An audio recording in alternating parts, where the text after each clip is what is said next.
Sveiki bičiuliai. Šį kartą mes programoje Photomix atliksime šiokį tokį grafinį montažą.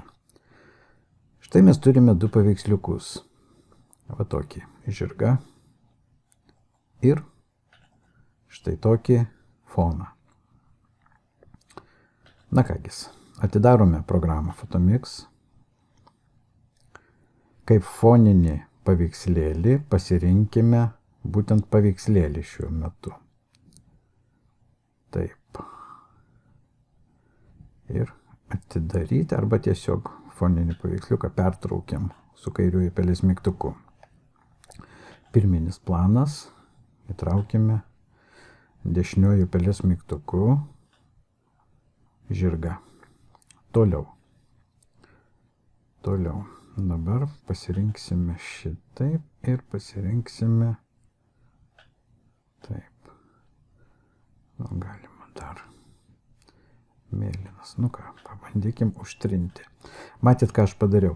Aš pasirinkau trintuką, pasididinau būtent įrankio dydį ir spalva, va čia taškiukas uždėtas mėlyna. Nes mėlyna jinai duoda tokį vadinamą chromakėjų. Na, dabar žiūrėkit, mums reikia labai kruopščiai apvesti, kiek įmanoma kruopščiau. Padaryti va taip va. Taip.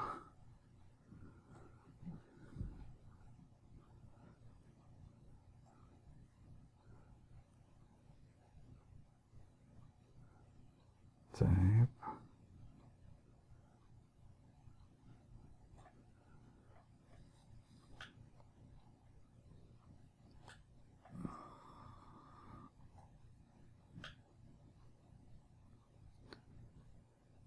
Taip.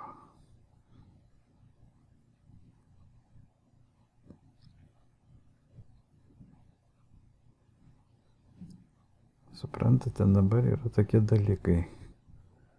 Šiuo metu, aišku, labai yra sudėtinga kalbėti, nes su pele vedant šitą įrankį labai rankas dreba, o dar kada kalbi, tai iš tikrųjų yra...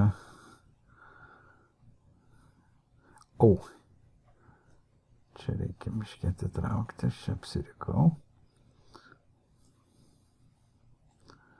Va.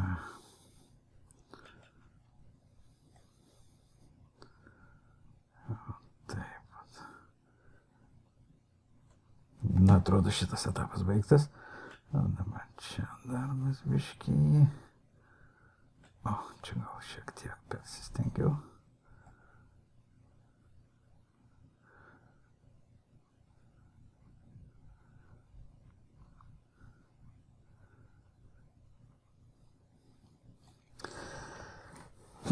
Dabar žiūrėkite, ką aš dariau.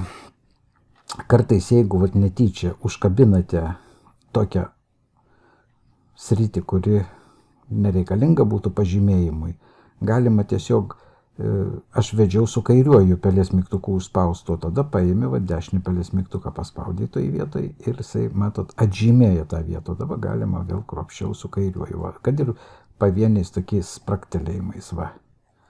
Aš tai kaip, užspaudžiau kairį mygtuką ir vedžiau iš rankos.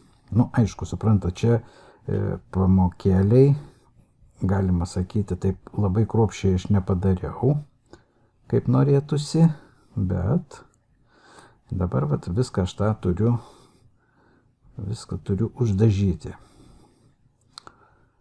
Bet iš tikrųjų, pradedantiesiems grafikos tokiems mylėtojams, ypatingai jeigu jūs dar neįveikę esate Photoshopo, tai šitas įrankis kaip fotomontažo jis yra labai, sakyčiau, įdomus ir idealus dalykas. Taip. Čia dabar uždažom. Taip. Na, mes čia jį tuojau. Ir jūs pamatysit, kaip paprastomis priemonėmis mes iškirpsim šitą arkliuką ir padarysime jį visiškai tokį.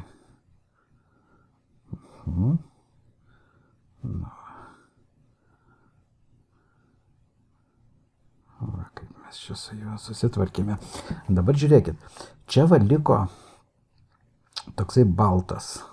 Ką aš padarysiu? Aš tiesiog va su šituo įrankiu pasididinsiu, prisiartinsiu, su šitais šliaužikliais va galima.